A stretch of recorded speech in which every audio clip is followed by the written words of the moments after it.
มีเขาจะมาเบิ้งน้ำอยู่หน้าเนาะน้ำแบบว่าน้ำอยู่หน้ามาเบิ้งน้ำอยู่หน้าเขาปั๊มมันเอาจักรปั๊มขึ้นอยู่หน้าเนาะแต่ก่อนนี่น้ำท่วมมาได้เท่านี้นะเดี๋ยวนี้ผมมีน้ำเลยปั๊มขึ้นอยู่หน้านี่หน้าบนอื่นเขาเกี่ยวหมดแล้วหน้าน่ะแต่นี่ละผมมีไม่ได้เกี่ยวเถอะผมมีน้ำใส่เป็นเวลาโดนละห้าก็ดูใส่นี่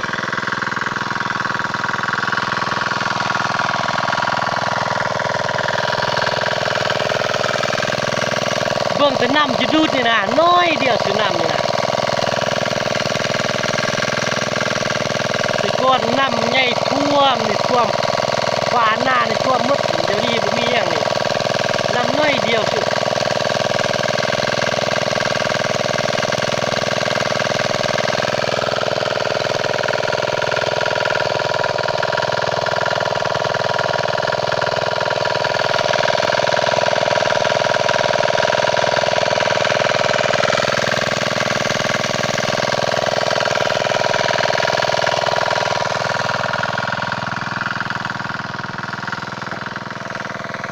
น้องชายเขาต้องนอนอยู่ที่เฝ้าแจ็คหมดมือหมดคืนโอ้ยตาย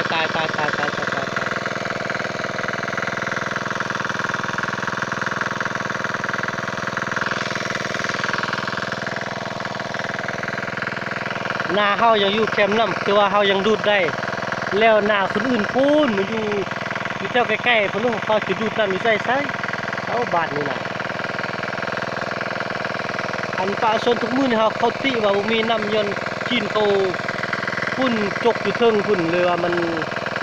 เขาจกน้ำอ่างน้ำอยู่เทิงพุ่นดูดใส่ส่วนก้อยจีนน้ำมันเลยบ่มีอยู่นี่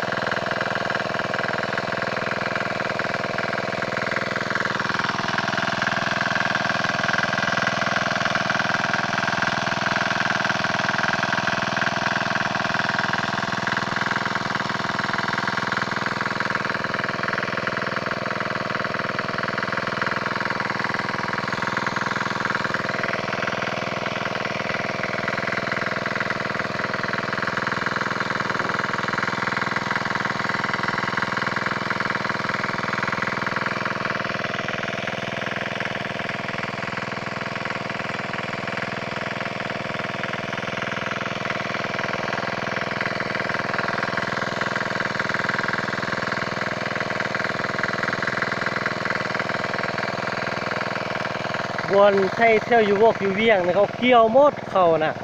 แต่อยู่นี่เขาบอกบ่ได้เกี่ยวเข้าเถอะจักมีเขาเกี่ยวบ่เกี่ยวหูนี่เบิ่งน้ำห้วยนี่แต่ก่อนนี่โคตรมือน้ำใหญ่นี่ท่วมมันสะพานนี่ท่วมหมดนะนี่นะท่วมพุ่นพอดอยู่หน้าพุ่นแต่เดี๋ยวนี้เนี่ยมันแม่มน้อยเดียวก็ยังบ่มีก็ต้องญาติกันเอามือนี่เขาดูดอยู่นี่ดูดทรงมือแล้วก็มือต่อไปล่ะพุ่นเข้าพุ่นดูดเพราะว่ามันดูดพร้อมกันน้ำมันจะบ่พอเนี่ยน้ำมันยังได้น้อยเดียวนี่สินะ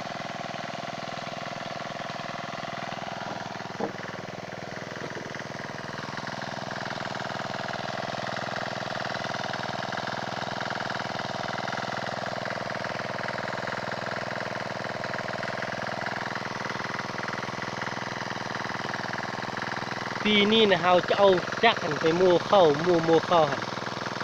จะจ้างหงโม่โม่เข้าหันมันจะคุ้มกับค่าเข้าบ่ว่าเข้าปีนี้นี่เงินเราก็หมดลายจ้างเข้าไปเข้าจักรจ้างเขาอะไรนี่เงินมันหมดลายเกินล่ะแต่เข้าซ้ำเข้าบุดีอีกเลยตายค่าน้ำมันจักรน้ำมันยังอีกลายทีเดียวหมดเงินลายเงินเข้าได้เลยเห็นหน้าบ่มีน้ำนี่แต่ละปีนี่น้ำเนี่ยเขาติดจนไปใส่น้ำตัวนี้แล้วมีฮอดน้ำใส่อยู่หน้าเป็นอะไรวะเบิ่งช่วยกันพิจารณาเด้อถ้าเขาจ้างของหมู่เข้าอันเป้า1 5,000 กีบแล้วเข้าอันมันได้70-80 เป้า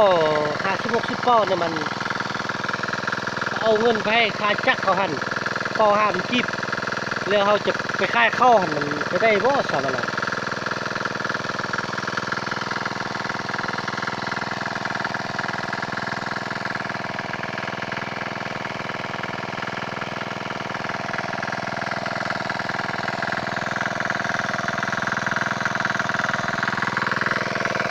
ตอนที่เรายังดูดน้ำใส่นี่มัน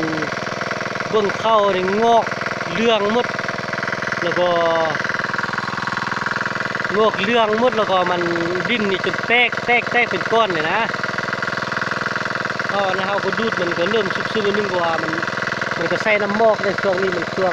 จะเข้าฤดูหนาวนะมันก็เลยน้ำมอกมันตกใส่เดเอาก็ดูดน้ำใส่เดมันก็เลยฟื้นขึ้นนิดนึงเลยถ้าสั้นนี่โอ้ตาย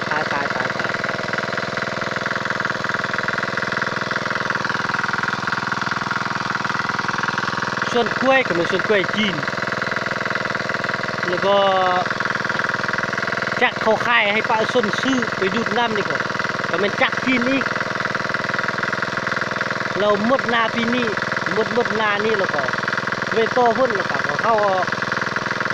เฮ็ดส่วนกล้วยอีกแล้วก็ซีดปุ้ยใช่อีกโอ้ตายละจักก็จักจีนกล้วยก็กล้วยจีนไม่ยังก็ของจีนหมดถ้าดูมีจีนเขาคือสิตายนะ